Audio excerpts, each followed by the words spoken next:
Breaking news, police respond to a shooting in Columbia. We'll tell you what we know. A Missouri man honors his brother's life by putting his best foot forward. And protesters take the streets in Baltimore for another night. KOMU-8 News, first at 5, starts now.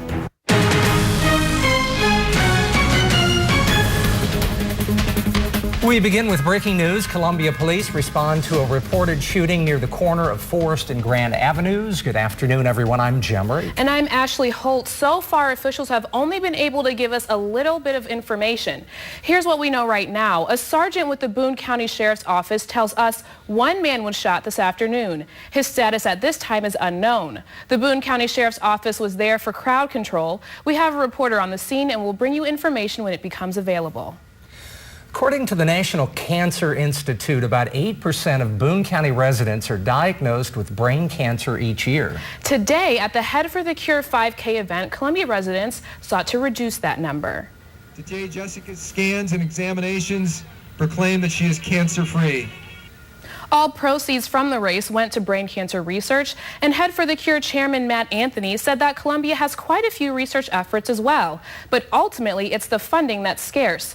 According to Anthony, brain cancer research is the least funded while the cancer is one of the most deadly, but faith is the reason why cancer patients should never give up.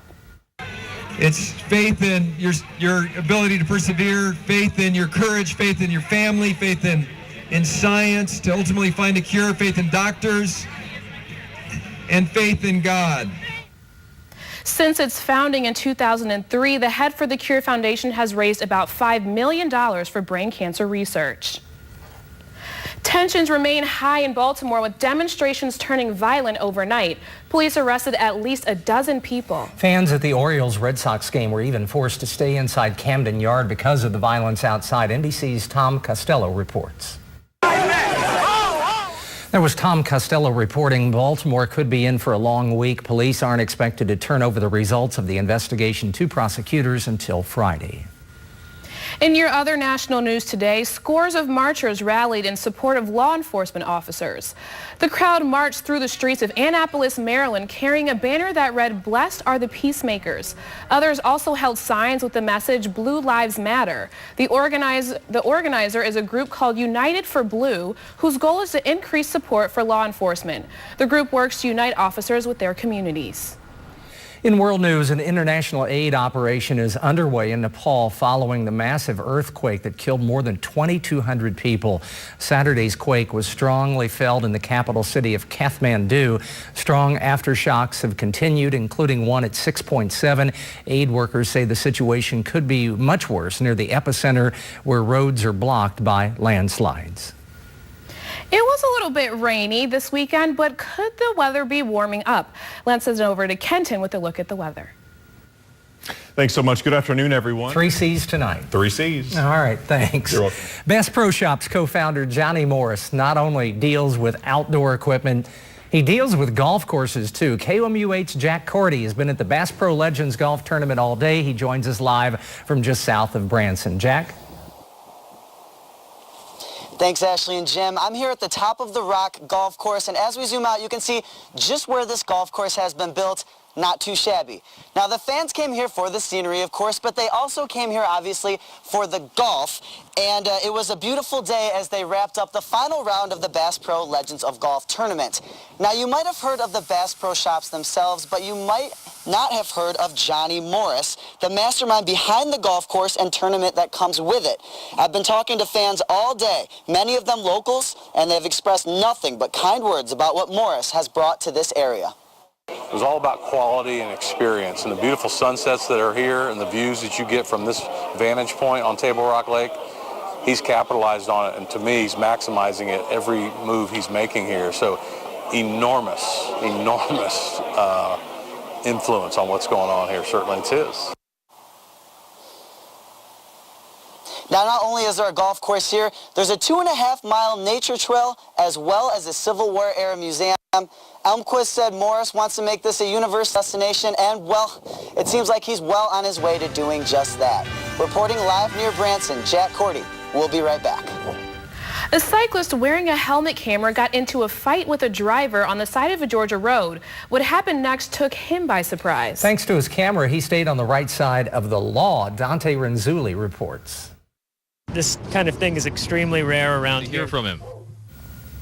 Can't we just be friends? Back in a moment. GM's current CEO is making significantly more than her predecessor. Mary Barra, the company's first female CEO, made $16.2 million in 2014. That's almost 80% more than the man who was in charge before her. His pay was limited from government oversight during his tenure. That's because of the 2009 bailout of the automaker. Barra's pay still trails the CEO at rival Ford. Both were named CEOs last year. Bad news for drivers. Gas prices keep going up. The latest Lundberg gas price survey found the average price of a gallon of regular jumped more than 13 cents a gallon nationwide over the past 2 weeks.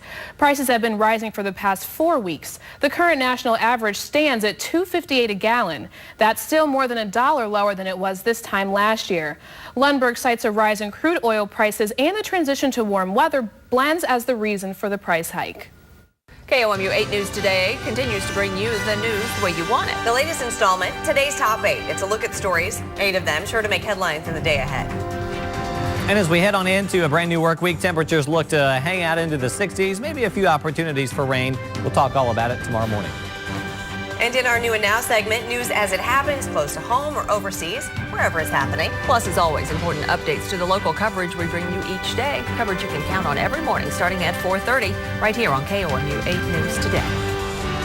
Coming up on KOMU 8 News at 9 and 10, the Islamic Center of Central Missouri opened its doors to community members today. The center wants to educate visitors and increase awareness of Muslims in mid-Missouri. And we now know the victim of a shooting in Columbia was shot in the upper abdomen and is in the hospital. We'll update you on his condition and the very latest at 10.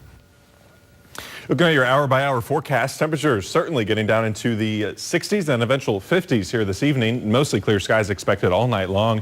It's going to be mostly sunny tomorrow. Upper to middle 60s expected tomorrow afternoon with mostly sunny skies, and the rest of your 8-day forecast is looking fairly dry for the week ahead and then much warmer as we come to the end of the week. Next chance of rain is going to be next Sunday. Looking forward to the warmer temperatures. So oh yeah, excited. definitely. All right, that's our time for now. Thanks for joining us. We'll see you at 9.